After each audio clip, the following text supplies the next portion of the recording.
प्रतिवर्षी श्रावण शुद्ध पौर्णिमेला रक्षाबंधन अर्थात राखी पौर्णिमेचा सण सर्वत्र म्हणजे भारतभर उत्साहात साजरा करण्यात येतो। भावा बहिणींच्या पवित्र नात्याचा हा सण सर्वच जण अत्यंत उत्साहाने साजरा करतात। यंदा दिनांक 19 ऑगस्ट 2024 रोजी रक्षाबंधनाचा सण साजरा करता येणार आहे। असे असले तरी देखील गेल्या वर्षीप्रमाणेच याही वर्षी भद्राकाल व्याप्ती होत असल्याने रक्षाबंधनाचा हा सण नेमका कधी साजरा करावा आणि याच्या शुभ वेळा नेमक्या कोणत्या याविषयी जनमानसामध्ये संभ्रम निर्माण होताना दिसून येत आहे आणि त्यासाठीच आजचा हा व्हिडिओ बनवलेला आहे। दिनांक 19 ऑगस्ट 2024 रोजी पहाटे 5:27 पासून पौर्णिमा तिथीला प्रारंभ होत आहे आणि ही पौर्णिमा तिथी रात्री 11:23 पर्यंत असणार आहे। परंतु असे असले तरी देखील सूर्योदय हा 19 तारखेला 6:22 होत आहे आणि आपल्या शास्त्रानुसार सूर्योदयाची तिथी ग्राह्य मानत असल्याने 19 ऑगस्ट 2024 रोजीच रक्षाबंधनाचा हा सण साजरा होणार आहे। 18 ऑगस्ट 2024 रोजी रक्षाबंधनाचा सण साजरा होणार नाही।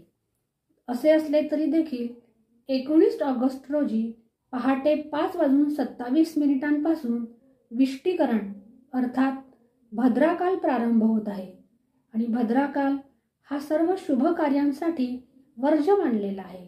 त्यामुळे भद्राकाल संपल्यानंतरच रक्षाबंधनाचा सण साजरा करणे हे संयुक्तिक आहे। हा भद्राकाल 19 ऑगस्ट 2024 रोजी पहाटे 5:27 पासून सुरू होऊन दुपारी 1:33 पर्यंत आहे। त्यामुळे हा भद्राकाल संपल्यानंतरच रक्षाबंधनाचा सण साजरा करता येणार आहे। या सर्व वेळा दाते पंचांगानुसार घेतलेल्या आहेत।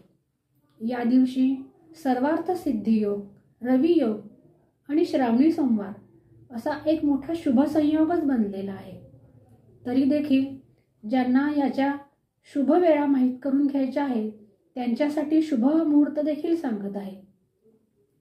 19 ऑगस्ट 2024 रोजी दुपारी 1:33 पासून ते दुपारी 3:44 पर्यंत चर चौघडी आहे।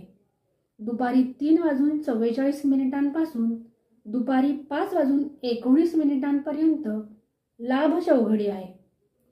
दुपारी 5:19 नंतर 6:53 पर्यंत अमृत चौघडी आहे आणि याच वेळेस प्रदोषकाल हा देखील सुरू होत आहे। प्रदोषकालचा हा मुहूर्त अत्यंत श्रेष्ठ मानला जातो।